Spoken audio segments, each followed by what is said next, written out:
ذہن میں، اپنے دل میں اور دماغ میں وہ کیسے آتی ہے؟ جب آپ لا الہ الا اللہ کا دعویٰ کرتے ہیں کہ میں اللہ تیرے سوا کسی کے سامنے نہیں جھکوں گا، دراصل آپ اپنی آزادی کا اعلان کرتے ہیں کہ میں آزاد انسان ہوں۔ جب آپ اللہ کو مانتے ہیں اور صرف ایک خدا کو مانتے ہیں، آپ ساتھ یہ بھی اپنی آزادی کا دعویٰ کرتے ہیں۔ میں اس لیے اپنی قوم کو جب سے پرائم منسٹر بنا مدینہ کی ریاست کی سمجھانے کی کوشش کی، رحمت اللہ عالمین اتھارٹی بنائی کہ بڑے بڑے اسکالرز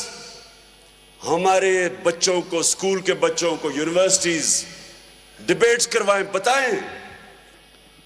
کہ وہ میرے نبی صلی اللہ علیہ وسلم نے کیا کیا تھا مدینہ میں، کہ چند ہی سالوں کے اندر جن لوگوں کی کوئی حیثیت ہی نہیں تھی انہوں نے دنیا کی امامت کی۔ یہ انسانی تاریخ کا حصہ ہے کہ 10 سال میں انسان تبدیل ہوئے، 622 سے 632۔ جب میرے نبی اس دنیا سے گئے 10 سالوں کے اندر وہ لوگ جو 2 سپر پاورز کے بیچ میں حیثیت ہی نہیں تھی ان کی، 10 سالوں کے اندر وہ تبدیل ہوئے۔ وہ انقلاب فکری انقلاب تھا۔ جنگوں کے اندر تو صرف 1200-1300 سارے لوگ 10 سال میں مرے تھے، دونوں طرف ٹوٹل لوگ 1200-1300 ان جنگوں کے اندر مرے تھے، لیکن ذہنوں کے اندر انقلاب آیا تھا اور وہ شروع ہوا تھا لا الہ الا اللہ کے دعوے سے۔ تو سب سے پہلے تو ہم نے اپنے آپ کو آزاد کرنا ہے۔ آپ اسی دن آزاد ہو جاتے ہیں جس دن لا الہ الا اللہ آپ کے دل میں چلا جائے، اور یہ نہ سمجھے کہ صرف وہ پتھر کے بتوں کو پوجا کرنا شرک ہے۔ میری نظر میں